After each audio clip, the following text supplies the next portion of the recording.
In this video, we will show you how to replace your power steering bellows boot on this Kia Forte Koup.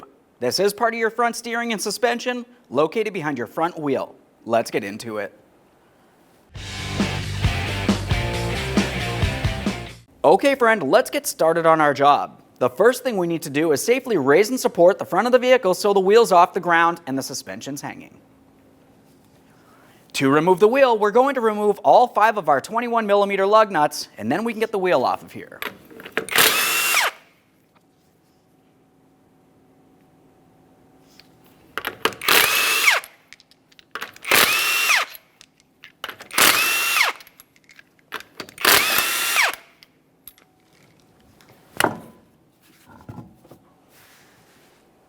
With the wheel out of the way, we have a clear view of our power steering rack bellows boot. Now in between your outer tie rod end and your inner tie rod end, you're going to find that you have a jam nut.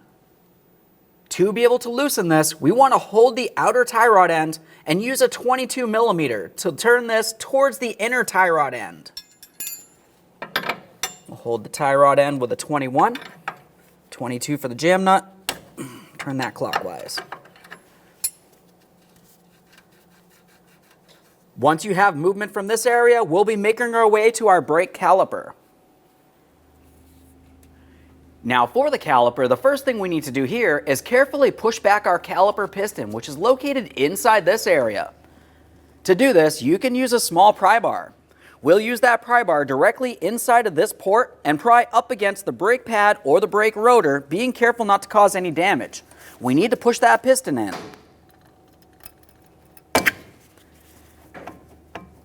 At this point, you can see that we do have movement from the caliper. Let's pause out here and make our way along the backside to remove our 2 caliper bracket bolts. Along the backside of the caliper, we'll be using a 17mm to remove each of these bolts. We'll start with the top one. Go ahead and remove that. A quick inspection, start it back in a couple threads.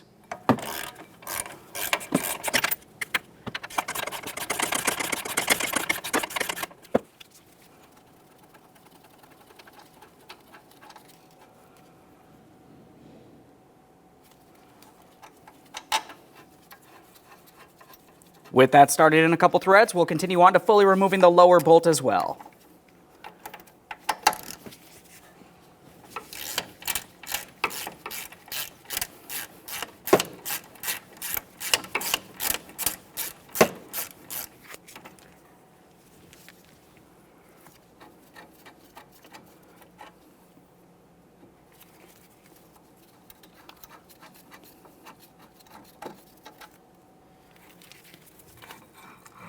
Now we'll take hold of the caliper, carefully remove it from the area.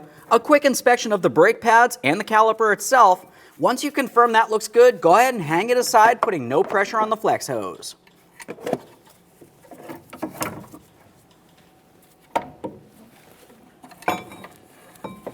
Swing this along to the front and out of our way.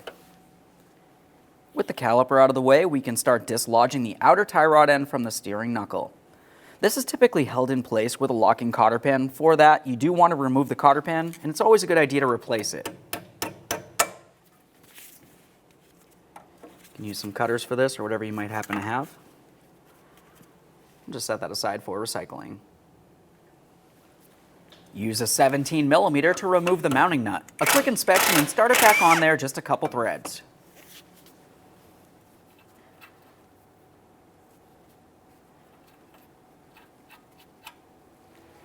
Once you do have that loose, it's always a good idea to apply a little bit of penetrant in the area where the tie rod end stud goes through that steering knuckle. After you've done so, it's time to separate the outer tie rod end from the steering knuckle. To do this, lightly tap on the steering knuckle itself, causing vibration. The tie rod end should come down, and the nut will hold it from falling down and potentially hurting you.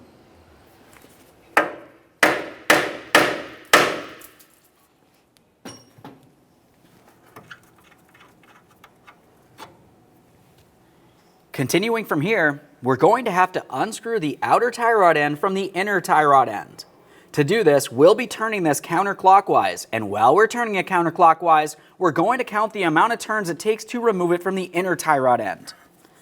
You can tell that we're starting with the tie rod end starting face up, so we'll come around counterclockwise like I said. There's 1 turn, 2 turns, and so on.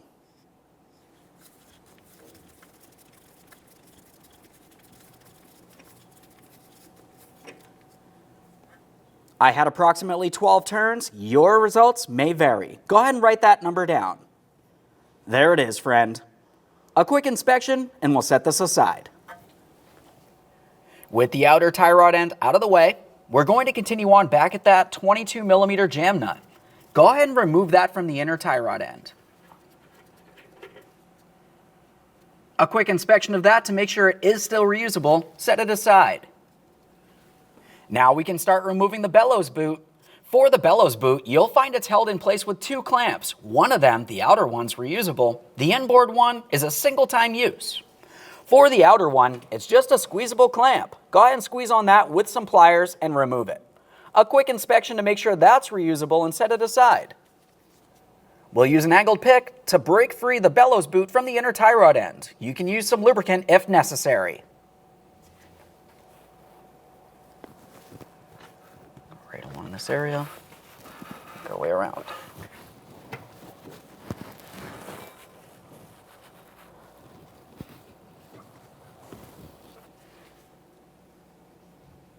Now it's time for the inner clamp on the power steering rack bellows boot.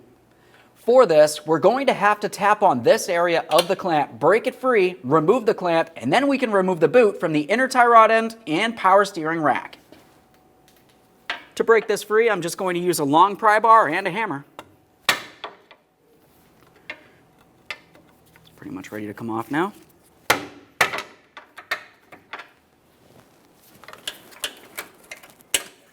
Let's reach up in here. We should be able to pull this out.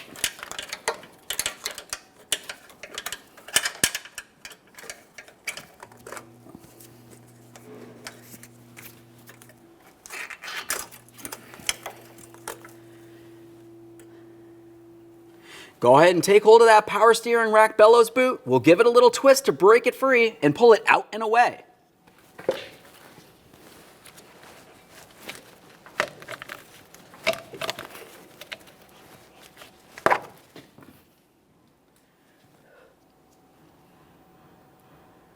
There it is, friend. Let's apply a little bit of lubricant in the area on the inner tie rod end where the bellows boot will sit.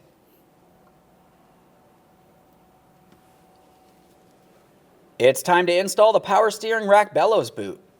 We'll be taking the wider portion and slide this right on over the inner tie rod end all the way onto the power steering rack.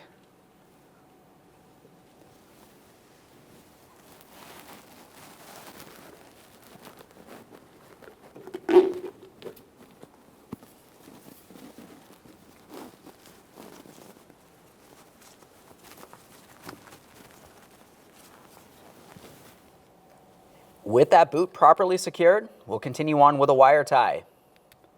We'll make a small circular loop here, slide it right on over the boot. We want to bring this all the way down to where the boot connects onto the power steering rack. Once we're in the proper groove, make sure it's nice and tight.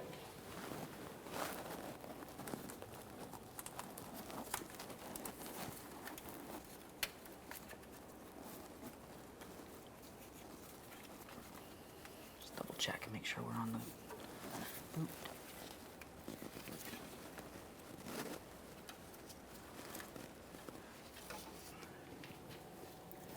To help tighten this, you can use some long nose pliers. Just take hold of it, give it a little twist, and then trim off the excess.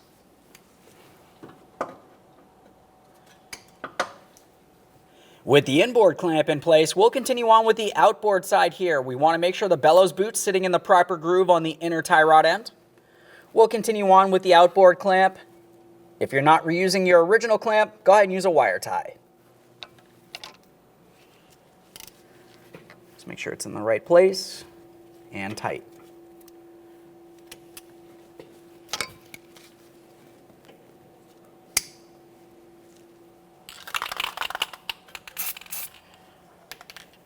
We'll coat the threads with some anti-seize and continue on with our jam nut.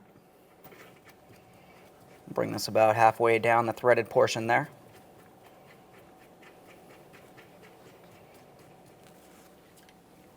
Now it's time to install our outer tie rod end.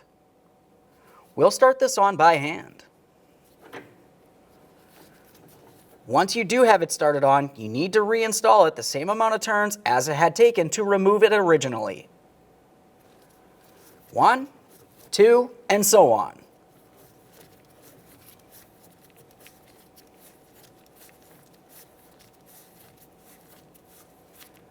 There we are. Now we'll take this, bring it over to where it connects onto that steering knuckle, pivot things as necessary so you can re-secure this together. We'll continue on with our outer tie rod end mounting nut. Just start that on. With that started on, snug it up and then torque it to 25 foot-pounds.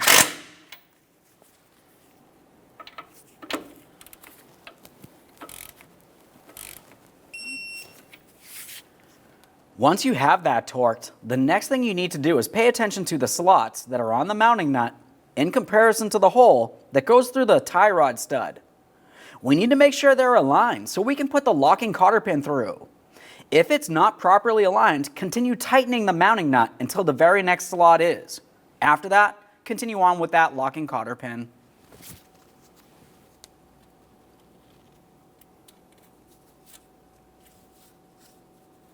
Just make sure we pin this over so there's no way this nut can loosen up on us while we're driving down the road. Let's make our way to our jam nut. We'll turn this counterclockwise so it bottoms out against your outer tie rod end. Now we're going to hold on to the outer tie rod end with a 21mm wrench while tightening the jam nut with a 22mm wrench.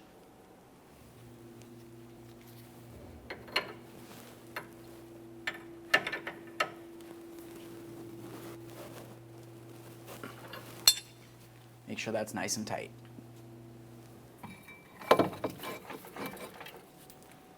Now it's time to reinstall our brake caliper. We'll get this aligned. Start in each of our two 17mm headed mounting bolts, snug them up, and then torque those to 70 foot-pounds. Use some blue thread locker on these.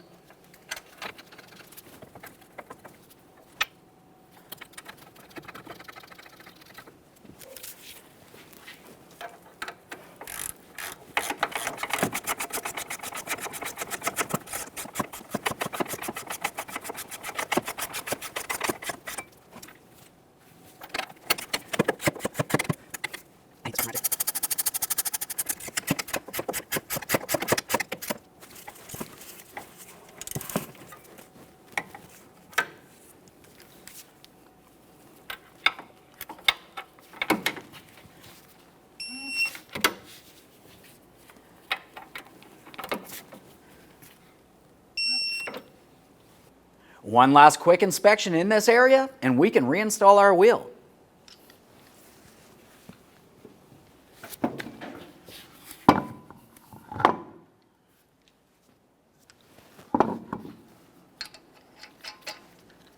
We'll start on all of our 21mm lug nuts and bottom them out.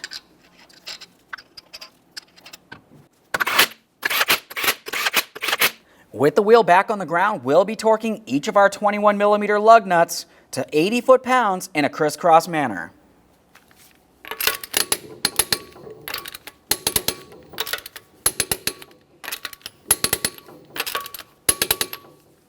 Torqued. Okay, friend, we've got the vehicle back together.